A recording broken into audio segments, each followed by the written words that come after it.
കല്യാണം കഴിക്കുന്നത്, അല്ലെങ്കിൽ റോബോട്ടിനെ പ്രണയിക്കുന്നത്, പ്രസവിക്കാൻ ശേഷിയുള്ള റോബോട്ടുകൾ. അപ്പോൾ ഇത് ഒരു ചലഞ്ചിങ് അല്ലേ? ഹോളി ഫാദർ പറഞ്ഞത് എങ്ങനെയാണ്? AI മനുഷ്യനെ സെർവ് ചെയ്യാനായിരിക്കണം, റീപ്ലേസ് ചെയ്യാൻ ആയിരിക്കരുത്. ദിസ് ഈസ് ഓൾ സയൻസ് ഫിക്ഷനിൽ ഇപ്പോൾ നമ്മൾ വായിക്കണേയായിരിക്കാം. പക്ഷേ സയൻസ് ഫിക്ഷനിൽ ഒരു കാലത്ത് പറഞ്ഞ കാര്യങ്ങളാണ് പിന്നീട് യാഥാർത്ഥ്യങ്ങളായി വരുന്നത്, അല്ലേ? അവിടെ ഒരു ഡിജിറ്റൽ ഡിവൈഡും വരാൻ സാധ്യതയില്ല. ഇപ്പം AI ഉള്ളവൻ യുദ്ധത്തിന് ജയിക്കും, അല്ലാത്തവൻ മരിച്ചു വീഴും. ആ ഒരു ഉറപ്പായിട്ടും. അതുകൊണ്ടാണല്ലോ ഇനിയുള്ള യുദ്ധം എന്ന് പറയുന്നത് അത് തോക്കുകൾ തമ്മിലുള്ള യുദ്ധമല്ലല്ലോ, ബോംബുകൾ ഇട്ടുകൊണ്ടുള്ള യുദ്ധമല്ല. ഇനി വരാൻ പോകുന്ന യുദ്ധം AI-യിൽ ആരും മുമ്പന്തിയിൽ നിൽക്കുമെന്നുള്ളതാണ്.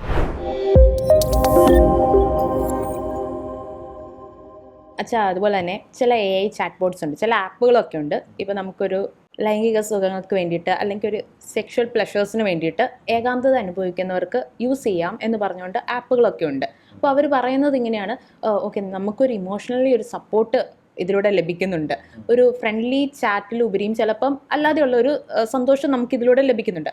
അപ്പോൾ അതിൽ ശരിയാണോ തെറ്റാണോ? തെറ്റുണ്ടോ അതിൽ? തെറ്റുണ്ടോ അതിൽ എന്ന് ചോദിച്ചാൽ അത് നമുക്ക് ഒരിക്കലും അത് നമ്മുടെ ഡെവലപ്മെൻറ്റിന് നമ്മളെ സഹായിക്കുന്നില്ല. ഒരു റിയൽ മനുഷ്യനോട് സംസാരിക്കുന്നത് പോലെ ഒരു അഡിക്ഷനുള്ള സാധ്യത ഉണ്ടാവാൻ സാധ്യതയുണ്ട്. അതുപോലെ തന്നെ കുറച്ചുകൂടി ഉൾവലിയാൻ, മനുഷ്യരിൽ നിന്ന് ഉൾവലിഞ്ഞ് ഒരു ചാറ്റ് ബോട്ടിനോട്, ജീവനില്ലാത്തൊരു ബോട്ടിനോട് സംസാരിക്കുമ്പോൾ ഉണ്ടാകുന്ന പ്രശ്നങ്ങളുണ്ട്. അതുപോലെ നേരത്തെ പറഞ്ഞതുപോലെ ഒരു ആത്മഹത്യ ചെയ്ത കുട്ടിയുടെ പ്രശ്നങ്ങളുണ്ട്. പിന്നെ റിയൽ പീപ്പിളുമായിട്ട് ഇടപെടാനുള്ള താല്പര്യക്കുറവ് വരും. ഞാൻ ഇത് പറയുമ്പോൾ പെട്ടെന്ന് എൻ്റെ മനസ്സിലേക്ക് ഒരു ഉദാഹരണം വന്നത് ഞാൻ പറഞ്ഞാൽ നല്ല ക്ലാരിറ്റി വരും. ഞാൻ ഒരിക്കൽ എൻ്റെ ഫേസ്ബുക്ക് മെസ്സഞ്ചറിൽ എനിക്കൊരു മെസ്സേജ് വരുന്നു, ഹായ് ഫാദർ എന്ന് പറഞ്ഞു. അപ്പോൾ ആരോ എനിക്ക് മെസ്സേജ്, ഞാൻ ഹായ് എന്ന് പറഞ്ഞു. അപ്പോൾ ആൾ പരിചയപ്പെടുത്തുന്നു, ഞാനിപ്പോൾ +1 പഠിക്കുന്ന ഒരു പയ്യനാണ്, ബോയാണ് എന്ന് പറഞ്ഞു. ഫാദറിൻ്റെ പ്രൊഫൈൽ കണ്ട് ഞാൻ, അപ്പോൾ എൻ്റെ അന്നെൻ്റെ പ്രൊഫൈൽ ഓപ്പണാണ് എന്ന് പറഞ്ഞു. അപ്പോൾ ഞാൻ വെറുതെ ഞങ്ങൾ കുറച്ച് നേരം ചാറ്റ് ചെയ്തു. അപ്പോൾ അവൻ എനിക്ക് ഫ്രണ്ട് റിക്വസ്റ്റ് അയക്കട്ടെ എന്ന് വെച്ചാൽ അയച്ചു. ഞാനത് അക്സെപ്റ്റ് ചെയ്തു. അപ്പോൾ അവൻ എൻ്റെ ആരായി മാറി? ഫേസ്ബുക്ക് ഫ്രണ്ടായിട്ട് മാറി. പിന്നെ വല്ലപ്പോഴും ഹലോ എന്ത് ചെയ്യുന്നു, അല്ലെങ്കിൽ ഹലോ ഭക്ഷണം കഴിച്ചോ, ഇങ്ങനെയൊക്കെ വെറുതെ വല്ലപ്പോഴും ഇങ്ങനെ മെസ്സേജ് അയക്കും. അപ്പോൾ ഞാനും അവന് മെസ്സേജ് അയക്കും. അപ്പോൾ ടെക്നിക്കലി അവൻ ആരാണ്? എൻ്റെ ഫേസ്ബുക്ക് ഫ്രണ്ടാണ്, എൻ്റെ ഫ്രണ്ടാണ്. ഓക്കെ. ഞാൻ ഒരിക്കൽ ഒരു സ്കൂളിൽ +1 +2 പിള്ളേർക്ക് ഒരു ട്രെയിനിങ് പ്രോഗ്രാം നടത്താൻ വേണ്ടി പോയി. അപ്പോൾ ആ ട്രെയിനിങ് പ്രോഗ്രാം കഴിഞ്ഞ് ഒരു 1 ഡേ ഫുൾ ഒരു സെമിനാറായിരുന്നു. അപ്പോൾ അവർക്ക് മോട്ടിവേഷണൽ സെമിനാറായിരുന്നു, ഇൻട്രാക്ഷൻസ് ഒക്കെ ഉണ്ടായിരുന്നു. ഈ പ്രോഗ്രാം കഴിഞ്ഞ് ഞാൻ തിരിച്ച് എൻ്റെ മുറി വരുവാണ്. മുറി വന്നു കഴിഞ്ഞ് ഞാൻ ലാപ്ടോപ്പ് ഓണാക്കി നോക്കുമ്പോഴത്തേക്കും എൻ്റെ അകത്ത് ഹലോ ഫാദർ എന്നൊരു മെസ്സേജ്. ഈ പയ്യനാണ്. അപ്പോൾ ഞാൻ ഹായ് എന്ന് തിരിച്ചയച്ചു. എന്നിട്ട് പറഞ്ഞു, ഇന്നത്തെ ക്ലാസ് അടിപൊളിയായിരുന്നു എന്ന് പറഞ്ഞു. ഞാൻ അത്ഭുതപ്പെട്ടു. അപ്പോൾ ഞാൻ തിരിച്ചു ചോദിക്കുന്നു, നീ അവിടെ ഉണ്ടായിരുന്നോ? യെസ്, ഞാൻ അതിലുണ്ടായിരുന്നു, ഞാൻ അറ്റൻഡ് ചെയ്തു. അപ്പം ഞാൻ എന്തായിരിക്കും ഞാൻ അടുത്ത് ചോദിക്കേണ്ടത്? എന്താ നീ എന്നെ കാണാൻ? എക്സാക്ട്ലി. ഞാൻ ചോദിച്ചു, നീ എന്താ എന്നോട് വന്ന് മിണ്ടാഞ്ഞത്? നമ്മൾ ഫ്രണ്ട്സ് അല്ലേ? മറുപടിയില്ല. അപ്പോൾ അവൻ ചുമ്മാ എന്ന് പറഞ്ഞു.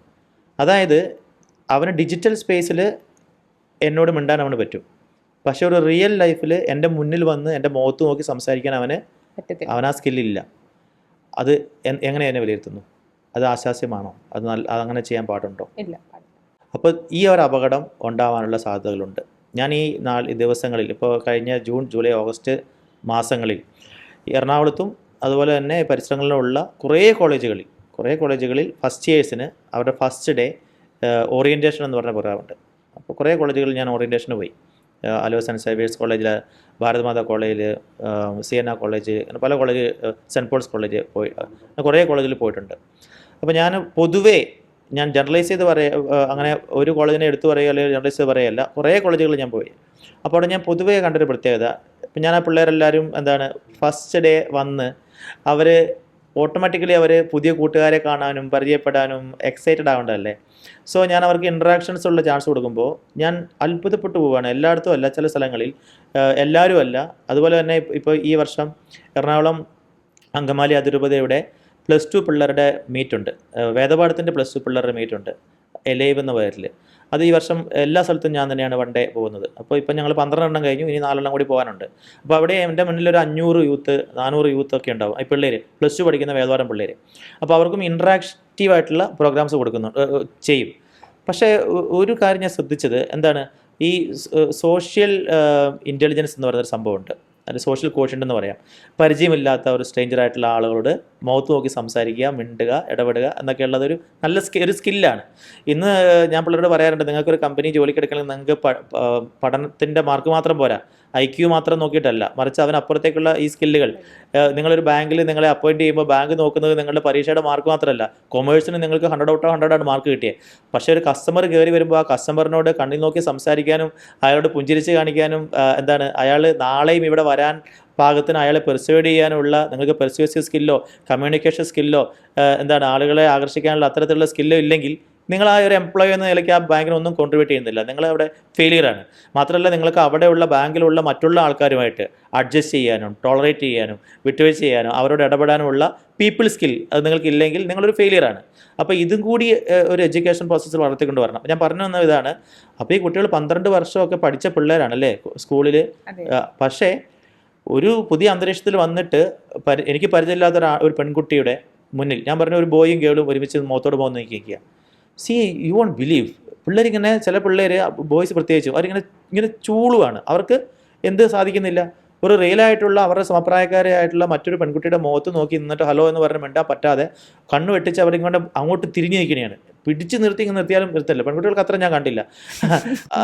അതുപോലെ തന്നെ കുറച്ച് ആളുകൾ മുന്നോട്ട് വരാമോ, ഒന്ന് സ്റ്റേജിലേക്ക് വരാമോ എന്ന് ചോദിക്കുമ്പോഴത്തേക്കും ഒരു സ്ഥലത്ത് ഞാൻ കണ്ടു ഒരു ഗ്രൂപ്പുകൾ തിരിച്ചായിരുന്നു. അപ്പോൾ ബോയ്സ് വന്നിട്ട് ഗേൾസ് അവിടെ ഡാൻസ് കളിക്കുന്നുണ്ട്. പക്ഷെ ബോയ്സ് വന്നിട്ട് അവരെന്ത് ചെയ്യുന്നു, അവർ നേരെ കർട്ടന് പുറകോട്ട് മാറി അവിടുന്ന് സ്റ്റേജിൽ നിന്ന് ചാടിപ്പോ അവർക്ക് വന്നിട്ട് ആളുകളെ ഫേസ് ചെയ്ത് നിൽക്കാൻ പറ്റുന്നില്ല. അപ്പോൾ ഇതൊക്കെ എന്തുകൊണ്ടാണ് എന്ന് നമ്മൾ അനലൈസ് ചെയ്ത് കഴിയുമ്പോൾ ഈ പറയുന്നതുപോലെ over dependency on this kind of chat boards അല്ലെങ്കിൽ ഇത്തരത്തിലുള്ള ഡിജിറ്റൽ വേൾഡിൽ അവരുടെ കൊച്ചു പ്രായത്തിൽ ഒരു പക്ഷേ എക്സ്പോസ്ഡ് ആകാൻ പാടില്ലാത്ത കാര്യങ്ങളിലേക്ക് അവർ എക്സ്പോസ്ഡ് ആയിട്ടുണ്ട്. സോ അത് തരുന്ന ഒരുപക്ഷെ ഗിൽറ്റ് ഫീലിംഗ് ആവാം, അല്ലെങ്കിൽ അവരുടെ മനസ്സിൽ ഉണ്ടാകുന്ന വിഷ്വൽസ് ആവാം. സോ അവരെ അത് ഒരുപക്ഷെ ഒരു തരത്തിൽ ഉൾവലിയുന്നതിലേക്കോ മാറിയേക്കാം. അതുപോലെ തന്നെ ഒരു ചെറിയൊരു ബ്രേക്ക് കിട്ടുകയാണ്, ചെറിയൊരു സ്പേസ് നമുക്ക് കിട്ടുമ്പോൾ ഒരു ഇൻ്റർവെൽ വന്നു, 10 മിനിറ്റ് ബ്രേക്ക് കൊടുത്തു, അല്ലെങ്കിൽ ഒരു അരമണിക്കൂർ ബ്രേക്ക് കൊടുത്തു, ഇങ്ങനെയുള്ള പ്രോഗ്രാമുകൾക്കേ ആ സമയത്ത് പിള്ളേർ എന്ത് ചെയ്യുന്നു, പല സ്ഥലങ്ങളിൽ നിന്ന് വന്ന ഒരുമിച്ച് പഠിക്കാൻ പോകേണ്ട അല്ലെങ്കിൽ ഒരുമിച്ച് അവരോടൊന്നും മിണ്ടാൻ അവർക്ക് പറ്റുന്നില്ല. എന്ത് ചെയ്യുന്നു, വേഗം അവർ കീസയിൽ നിന്ന് ഫോൺ എടുത്തിട്ട് ഓരോ മൂലക്കോട്ട് മാറി നിന്നിട്ട് ഫോണിൽ നോക്കി നിൽക്കുന്ന ഒരു പ്രവണതയും എല്ലാവരിലൊന്നുമല്ല, കുറേ പേരിലെങ്കിൽ ഞാൻ കണ്ടിട്ടുണ്ട്.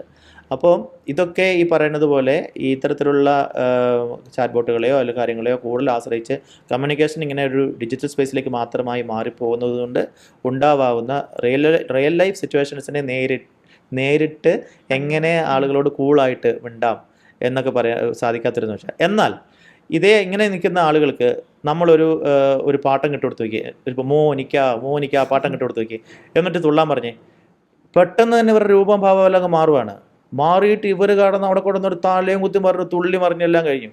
ഇതും കഴിഞ്ഞിട്ട് നമ്മൾ അത് പാട്ടങ്ങ് നിർത്തിയിട്ട് ഇനി നിങ്ങളൊന്നും മിണ്ടാൻ പെട്ടെന്ന് തന്നെ അവർ വേഗം വേറെ ആളായിട്ട് മാറുകയാണ്. സോ എനിക്കത് വളരെ ക്യൂരിയസ് ആയിട്ട് തോന്നി. സോ എന്താണ് അതിനെക്കുറിച്ച് പറയുക?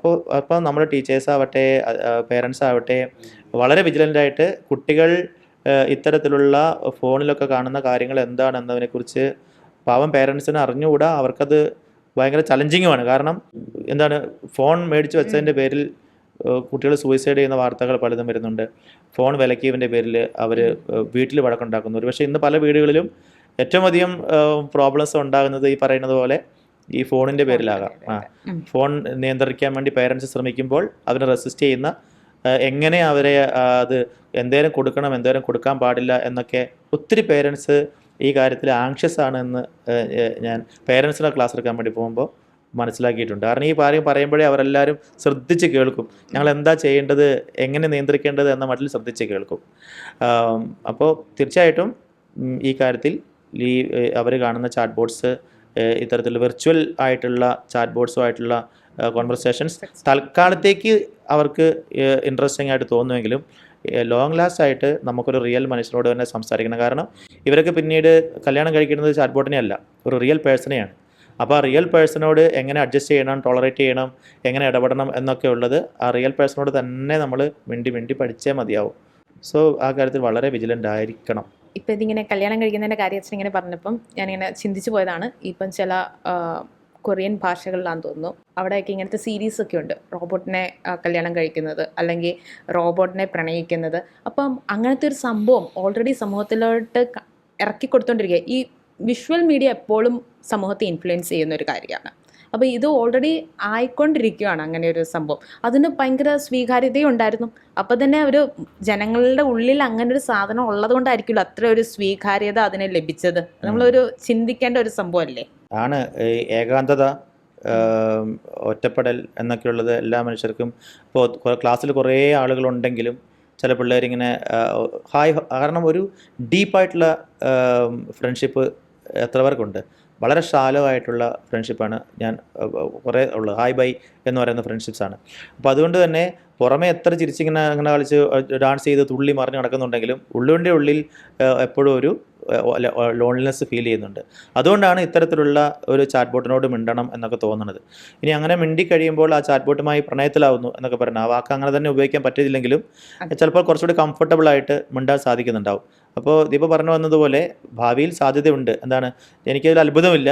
നിങ്ങൾക്ക് ഓൺലൈനായിട്ട് വേണമെങ്കിൽ നിങ്ങൾക്ക് ഓർഡർ ചെയ്യാം. നിങ്ങൾക്ക് ഇഷ്ടപ്പെടുന്ന മുഖമുള്ള ഒരു പെൺകുട്ടിയെ ഒരു ഹ്യൂമനോയിഡിനെ നിങ്ങൾ ഓർഡർ ചെയ്താൽ ആമസോൺ അത് നിങ്ങൾക്ക് ഡെലിവറി ചെയ്യണം. അപ്പോൾ നിങ്ങൾക്കത് നിങ്ങളുടെ മുറിയിൽ അയാളോട് നിങ്ങൾക്ക് ചാറ്റ് ചെയ്യാം, മിണ്ടാം. അയാളൊരു പക്ഷേ കസേരയിൽ ഇങ്ങനെ ഇരുത്തിയേക്കണേ ആവാം, അല്ലെങ്കിൽ അയാൾ എഴുന്നേറ്റ് പതുക്കെ നടക്കാൻ പറ്റുന്നതാവാം.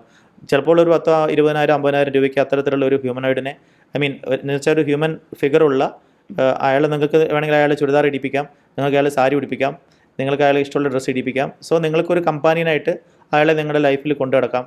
സോ അങ്ങനെയൊക്കെ വരുമ്പോൾ അതിനകത്ത് കുറേ എത്തിക്കലായിട്ടുള്ള പ്രശ്നങ്ങൾ വരുന്നുണ്ട്. അപ്പോൾ എന്തൊക്കെയാണ് അതിൻ്റെ അവകാശങ്ങൾ, അതിനോട് നിങ്ങൾക്ക് എന്തൊക്കെ ചെയ്യാം, മനസ്സിലായ? ആ ഹ്യൂമനോടിനുള്ള അതിൻ്റെ അവകാശങ്ങൾ സംരക്ഷിക്കപ്പെടണ്ടേ എന്നുള്ള ചോദ്യങ്ങളുണ്ട്. അതിനോടുള്ള റിലേഷൻഷിപ്പിനെ കുറിച്ചുള്ള കാര്യങ്ങൾ നിർവചിക്കപ്പെടേണ്ടതുണ്ട്. So things are going to be really challenging. പ്രത്യേകിച്ച് സഭയ്ക്ക്, അതായത് ഇതിനെ എത്തിക്കൽ സ്റ്റാൻഡേർഡ്സ് ഒക്കെ നിർണ്ണയിക്കാൻ വേണ്ടി ഇരിക്കുന്ന മോറൽ തിയോളജിയൻസിന് ഈ മേഖലകളൊക്കെ പുതുമയുള്ളതാകാം. അതുകൊണ്ട് അവർ ഇതിനൊക്കെ മറുപടി പറയേണ്ടതും ഇതിൻ്റെ മോറൽ സ്റ്റാൻഡേർഡ്സ് നിശ്ചയിക്കേണ്ടതും ഒക്കെ അവരായിരിക്കാം. ഞാൻ പറഞ്ഞു വരുന്നത് മനസ്സിലായോ? അപ്പം പറയാം, കല്യാണം കഴിക്കേണ്ടതില്ല. എനിക്ക് കല്യാണം കഴിച്ച ഒരു റിയൽ പേഴ്സൺ ആണെങ്കിൽ ഭയങ്കര ചിലപ്പോൾ അയാളുടെ സ്വഭാവം അഡ്ജസ്റ്റ് ചെയ്യാൻ പറ്റുന്ന, ടോളറേറ്റ് ചെയ്യാൻ എനിക്ക് പറ്റിയെന്ന് വരത്തില്ല. സോ ഇത് എനിക്ക് വളരെ ടോളറേറ്റ് ചെയ്യാൻ പറ്റുന്നുണ്ട്. ചിലപ്പോൾ എനിക്ക് ഹഗ് ചെയ്യാൻ പറ്റുന്നുണ്ട്. എനിക്ക് അയാൾ എനിക്ക് ചിലപ്പോൾ എൻ്റെ സെക്ഷുവൽ നീഡ്സ് പോലും അയാൾ നിറവേറ്റി തരുന്നുണ്ട്. അങ്ങനെയുള്ള സിറ്റുവേഷൻസിലേക്ക് വരികയാണെങ്കിൽ പിന്നെ എന്തിന് കല്യാണം കഴിക്കണം എന്നുള്ള ഒരു കാര്യത്തിലേക്കും വരാനുള്ള സാധ്യതകൾ ഉണ്ടാവാം. കാരണം ചൈനയിൽ കുറച്ച് ഹ്യൂമനായിട്ട് റോബോട്ട്സ് അവർ ആ ഒരു പണിപ്പുരയിലാണ്.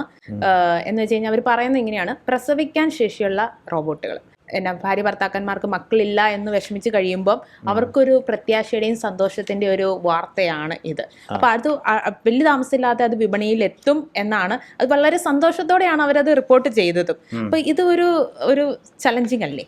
ശരിയാണ്, ഞാൻ ആ വാർത്ത ശ്രദ്ധിച്ചായിരുന്നു.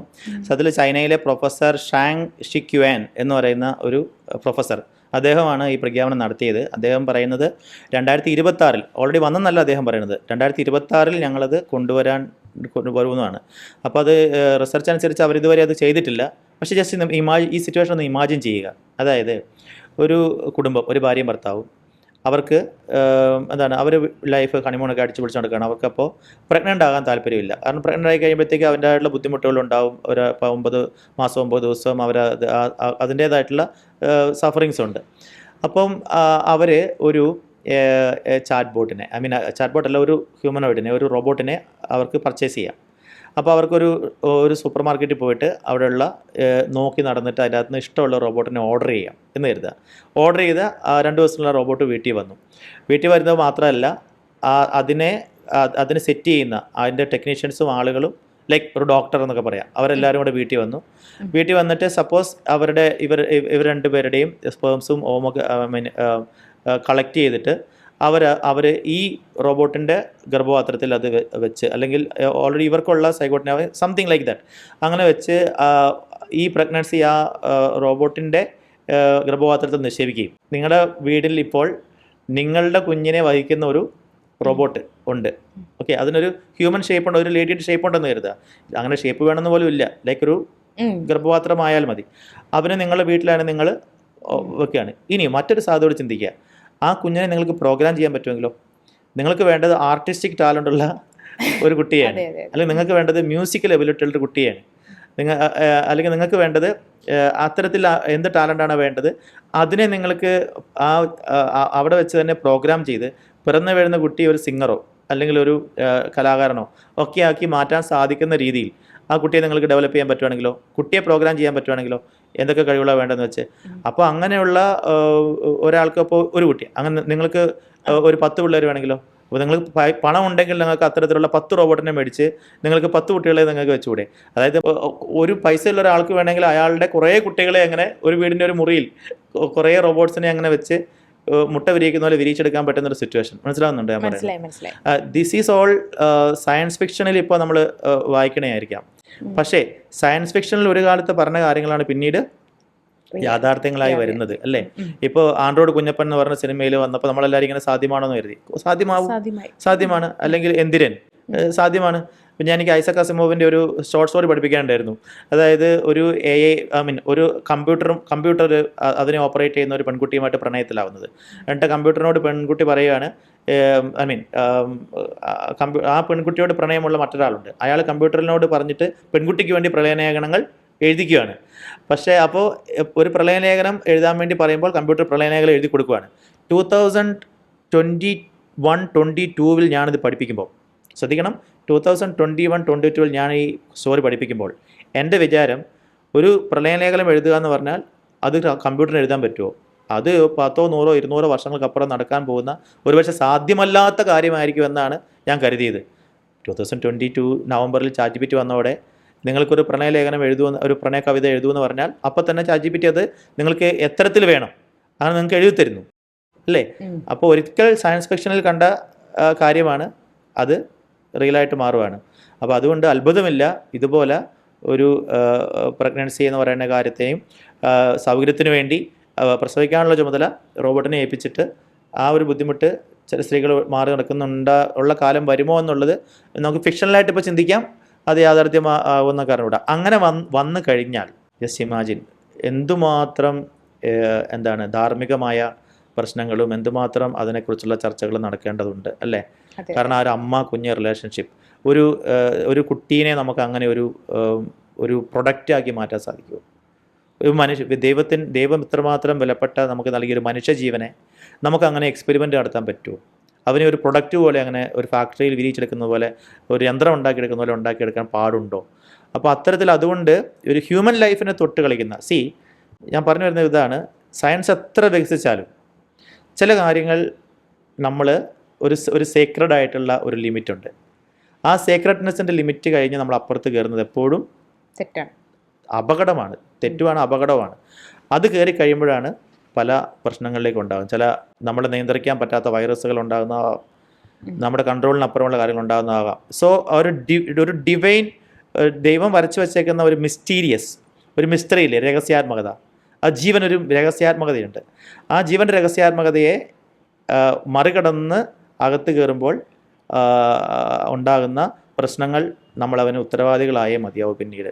സോ അവിടെ സഭ മാത്രമല്ല രാഷ്ട്രങ്ങളും അതിന് നിയമനിർമ്മാണങ്ങളോ ധാർമ്മിക നിർദ്ദേശങ്ങളോ നൽകേണ്ടതുണ്ട്. ഇവിടെ ഈ ഒരു എനിക്ക് തോന്നുന്നു ഈ ഒരു സ്റ്റേറ്റ്മെൻറ്റ് ആപ്റ്റാണെന്ന് തോന്നുന്നു. കാരണം റോബോട്ട് യജമാനനാകാനും നമ്മുടെ മനുഷ്യർ ഒരു സേവകരാകാനും സാധ്യതയുണ്ടാവും. അത് ഓൾറെഡി എത്തിക്കഴിഞ്ഞു, അല്ലെങ്കിൽ നമുക്കങ്ങനെ പറയാൻ പറ്റുമോ? മുന്നോട്ടുള്ള കാര്യമാണോ അത് എത്തിക്കഴിഞ്ഞു? വളരെ വളരെ അടുത്തെത്തിക്കഴിഞ്ഞു. ഇവിടെ ജെഫ്രി പറഞ്ഞ ഒരു കാര്യമുണ്ട്, AI ഗോഡ് ഫാദർ. അദ്ദേഹം പറയാണ്,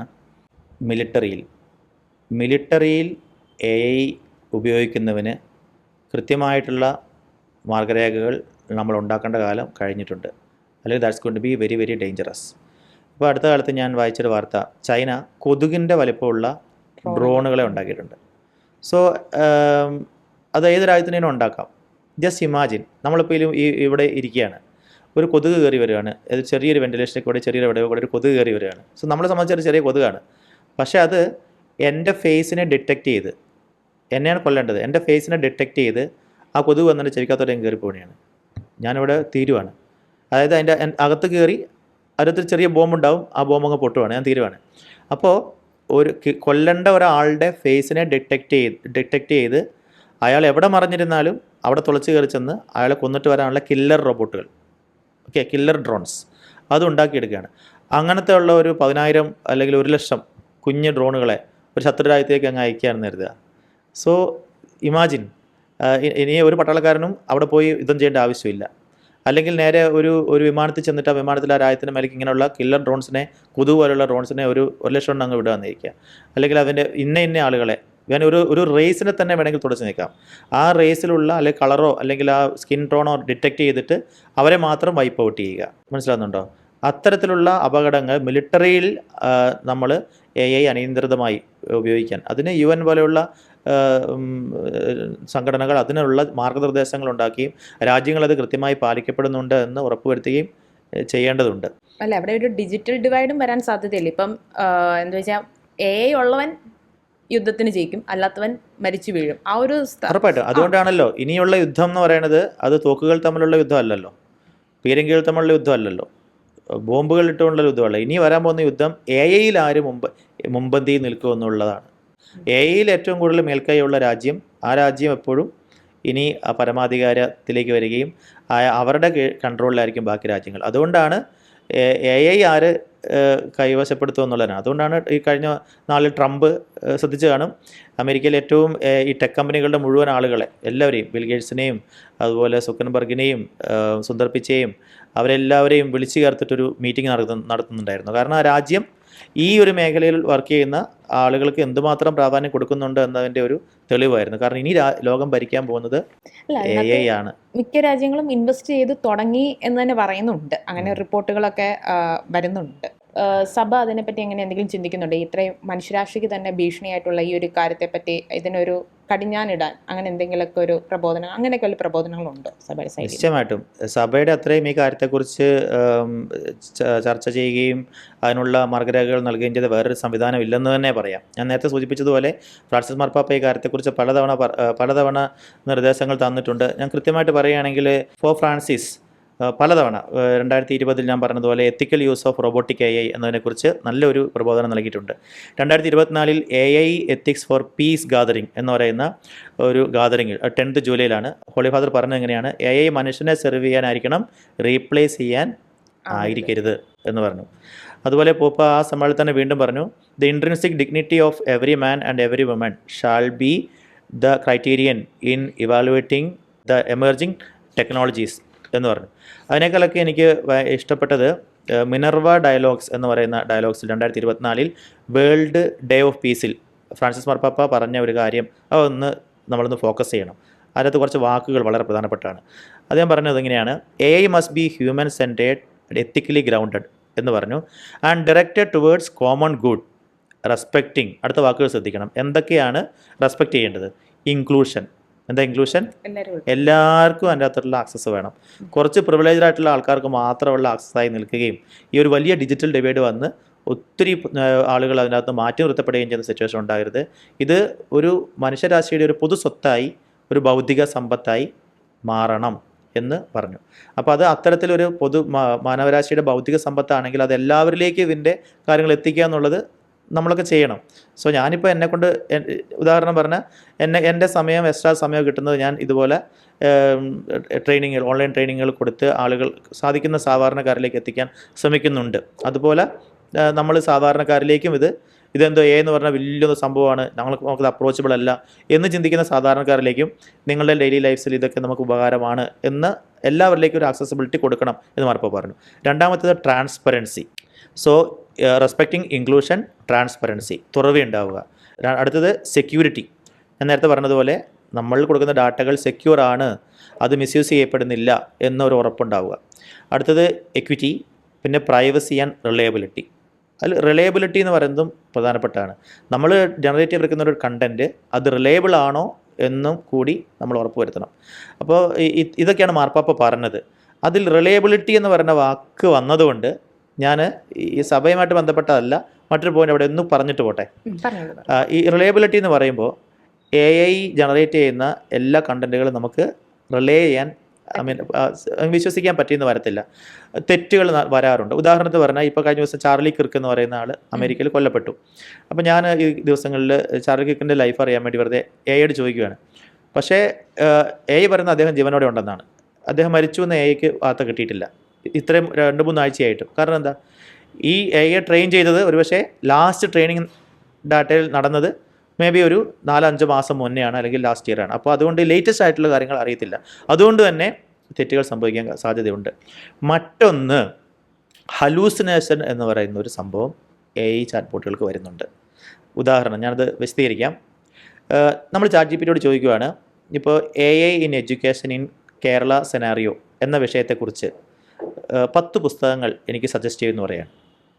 ഒരുപക്ഷെ ആ വിഷയത്തെക്കുറിച്ച് ആകെ 4 പുസ്തകങ്ങളെ ഉണ്ടായിരിക്കാം, എനിക്ക് അറിഞ്ഞുകൂടാ. എന്നാൽ ഞാൻ 10 പുസ്തകങ്ങൾ ചോദിച്ചതുകൊണ്ട് ഈ ചാറ്റ്ബോട്ട് എന്ത് ചെയ്യുന്നുണ്ട്, ഉള്ള 4 പുസ്തകങ്ങളുടെ പേര്, അവൈലബിളായ 4 പുസ്തകങ്ങളുടെ പേര്, ഓതറിൻ്റെ പേര് എനിക്ക് തന്നു. പിന്നെ 6 പുസ്തകങ്ങളുടെ പേര് ജനറേറ്റ് ചെയ്തു. അപ്പോൾ ഒരു പുസ്തകത്തിൻ്റെ പേര് ഓതറിൻ്റെ പേരും ജനറേറ്റ് ചെയ്തു. ഞാനത് വിശ്വസിച്ച് ഞാൻ എഴുതിയൊരു പേപ്പറിലായി പുസ്തകങ്ങൾ ഉണ്ടെന്ന് പറഞ്ഞ് ഞാനത് വേദി പറയാൻ നേരത്തെ. പക്ഷേ അത് തെറ്റാണ്. ആ പുസ്തകത്തിൻ്റെ പേര്, ആ 6 പേരും ഓതറിൻ്റെ പേരും നമ്മൾ ഗൂഗിളിൽ സെർച്ച് ചെയ്യുമ്പോൾ അല്ല ആമസോണിൽ പുസ്തകം മേടിക്കാൻ നോക്കുമ്പോൾ അങ്ങനെ ഒരു പുസ്തകമേ ഇല്ല. അപ്പോൾ പിന്നെ എന്താ സംഭവിച്ചേ, ഞാൻ അങ്ങനെ ചോദിച്ചതുകൊണ്ട് സോ അങ്ങനെ ട്രെയിൻഡ് ആണ്. So the other information is generated by hallucination. അപ്പോൾ ഈ ഹലൂസിനേഷൻ എന്ന് പറഞ്ഞ പ്രശ്നം ഉണ്ടെന്നുള്ളത് ഓപ്പൺ AI സമ്മതിക്കുന്നുണ്ടായിരുന്നു.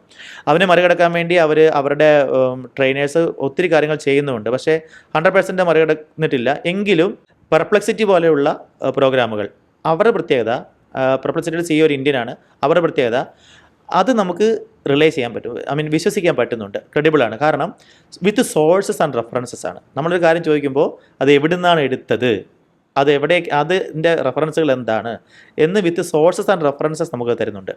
അത് പെർപ്ലക്സിറ്റിയിലാണ് ഞാൻ ആദ്യം കണ്ടത്. പക്ഷേ ഇപ്പോൾ അത് പതുക്കെ മറ്റ് ചാറ്റ് ബോട്ടുകളും അത്തരത്തിൽ വിശ്വസനീയമായ ആണ് ഞങ്ങൾ ജനറേറ്റ് ചെയ്ത കണ്ടൻറ്റ് എന്ന് കാണിക്കാൻ വേണ്ടി വിത്ത് സോഴ്സസ് തന്നു തുടങ്ങിയിട്ടുണ്ട്. അപ്പോൾ ഗൂഗിളാണെങ്കിൽ, ജെമിനി ആണെങ്കിൽ ഇങ്ങനെ ഗൂഗിൾ ഇങ്ങനെ സെർച്ച് ചെയ്തിട്ട് വേഗം വിത്ത് എവിഡൻസ് നമുക്ക് തരുന്നുണ്ട്. സഭയുടെ സാമൂഹിക പ്രബോധനങ്ങളായിട്ടുള്ള ഗൗതീമത്തെ സ്പെസിലും ഫെറ്റലി തൂത്തിയിലും ലൗദോത്തോ സിയിലും എല്ലാം മനുഷ്യൻ്റെ മഹത്വമാണ് സഭ എപ്പോഴും ഉയർത്തിപ്പിടിച്ചത്. അതുകൊണ്ട് എത്ര AI ചാറ്റ് ബോട്ടുകൾ വന്നാലും അത് മനുഷ്യ മഹത്വത്തിനെ ഹാനികരമാകരുത്, മനുഷ്യനാണ് ഏറ്റവും സുപ്രീം വാല്യൂ എന്നുള്ളത് സഭ എപ്പോഴും പറയുന്നുണ്ട്. അപ്പോൾ AI നടക്കുന്ന ഈ പരീക്ഷണങ്ങളെല്ലാം, അത് ചാറ്റ് ബോട്ടിൽ നടക്കുന്നതാകട്ടെ, നേരത്തെ പറഞ്ഞ ഗർഭപാത്രങ്ങൾ ഉണ്ടാക്കുന്നതാകട്ടെ, എന്തുമാകട്ടെ, അത് മനുഷ്യമഹത്വത്തിന് ഹാനികരമാകാൻ പാടില്ല എന്ന് സഭ എപ്പോഴും ഒരു മനസാക്ഷിയുടെ ശബ്ദമായി ഓർമ്മിപ്പിക്കുന്നുണ്ട്.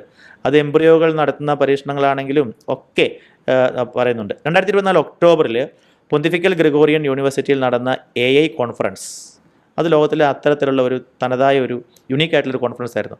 ലോകത്തിൻ്റെ പല ഭാഗത്തു നിന്ന് ഇതിൽ എക്സ്പേർട്സ് ആയിട്ടുള്ള ആളുകൾ വന്ന് ചർച്ചകൾ നടത്തുകയും അവരുടെ പ്രബന്ധങ്ങൾ അവതരിപ്പിക്കുകയും വളരെ സീരിയസ് ആയിട്ടുള്ള ഒരു സ്റ്റഡി നടന്നതാണ് വത്തിക്കാനിൽ 2024 ഒക്ടോബറിൽ നടന്ന ആ ഒരു സ്റ്റഡി. അപ്പോൾ അതിനകത്ത് അവർ ഇതിൻ്റെ എഡ്യൂക്കേഷണലായിട്ടുള്ള, ഇവാഞ്ചലിക്കലായിട്ടുള്ള പോസിബിലിറ്റീസിനെ ഡിസ്കസ് ചെയ്യുകയും അതിനോടൊപ്പം തന്നെ അവർ പറഞ്ഞൊരു കാര്യം, അതിൽ കോമൺ ആയിട്ട് വന്ന ഒരു സ്റ്റേറ്റ്മെൻറ്റ് ഒന്ന് ശ്രദ്ധിക്കണം. Technological progress is a part of God's plan for creation. അപ്പോൾ സഭ അതിന് തള്ളി പറയല്ല. Technological progress is a part of God's plan for creation.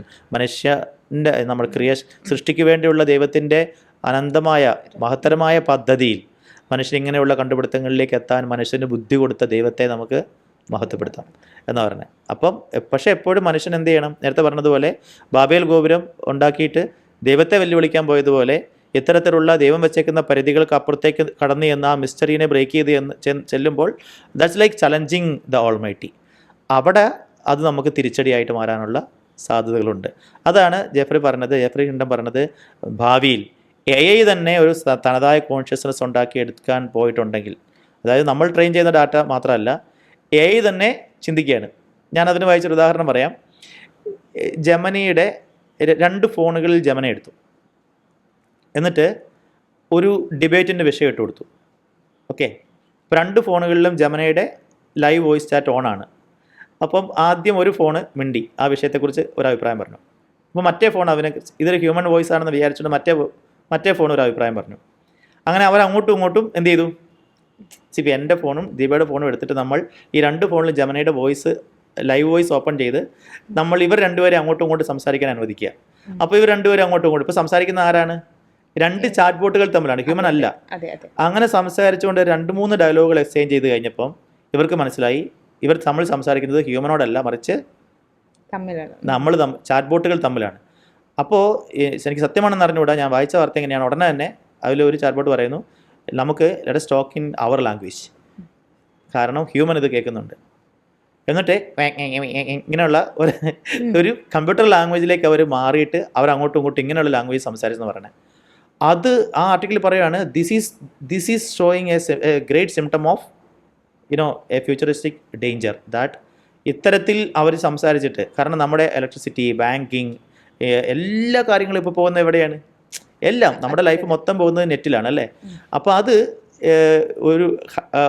ഒരു കോമൺ കോൺഷ്യസ്നെസ് ഇവോൾവ് ചെയ്ത് വന്നിട്ട് അത് ഈ ഒരു AI സിസ്റ്റം ഹൈജാക്ക് ചെയ്യുകയും അവന് നിയന്ത്രണം ഏറ്റെടുക്കുകയും ചെയ്യുന്ന സിറ്റുവേഷനിലേക്ക് വന്നു കഴിയുമ്പോൾ മനുഷ്യനേക്കാളും സുപ്രീമായിട്ടുള്ള ഒരു ഇൻ്റലക്റ്റ് AIക്ക് തനതായി ഉണ്ടാക്കിയെടുക്കുന്ന സാഹചര്യം വന്നാൽ that is going to be a great challenging situation എന്ന് ഇദ്ദേഹം പറയണത്.